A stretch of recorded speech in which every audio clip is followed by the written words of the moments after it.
Magandang umaga po sa inyo. Magandang araw po. Hapon na pala. So mga kaibigan, ihahatid ko lang po ang update from the promoter of Jonas Sultan. Para po sa kanya directly ipapost ko po dyan. Tatakpan ko na lamang kung kaninong content yung ginamit natin or yung napag-usapan natin. But coming from Jonas Sultan's promoter directly, baka na naman sabihin nyo, ako na naman, kami po dito, hindi po kami naglalabas ng any information na hindi po galing sa tawag dito, legitimate source. So ayon po mismo kay Sir Brendan, as of this moment, it is all, sabi niya nga dyan sa chat, BS. Okay, or wala pong katotohanan. Bakit po? As of this moment, we're still waiting game pa rin po. Lahat ng kampo, mapakila Butler man kay Jonas Sultan o mapa dito sa WBO Bantamweight Champion. Bakit po? Kasi po, ang bola pa rin ay nasa kanila. Ang final weigh-in pa rin po ay the day before the fight.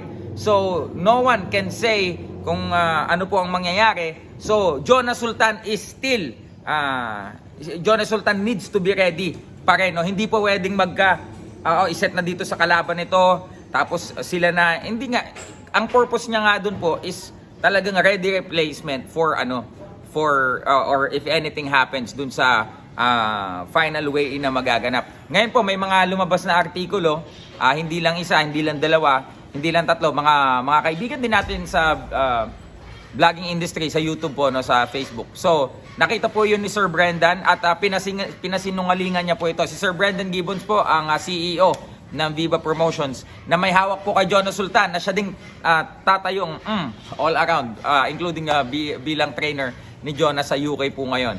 At siya po ang nakikipag-transact, siya po ang nakikipag-usap, including Sir Sean Gibbons, at magpahanggang ngayon daw po ay waiting pa din mga kaibigan, but they will we will know today, sabi niya UK time, kung ano ba talaga yung mangyayari. Kasi if I'm not mistaken, kahapon, parang schedule yata yun nung commission trial weigh-in nila.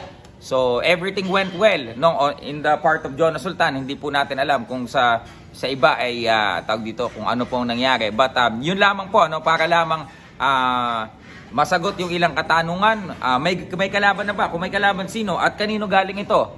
Kasi pagka nakalagay po doon, coming from a reliable source, pero wala pa rin pangalan, yung iba po ay nagtatanong pa rin. So tinatanong po tayo. SB, may nag-post ng ganito. Ang nakalagay, coming from a reliable source. Okay, so itong sinabi. Totoo ba ito?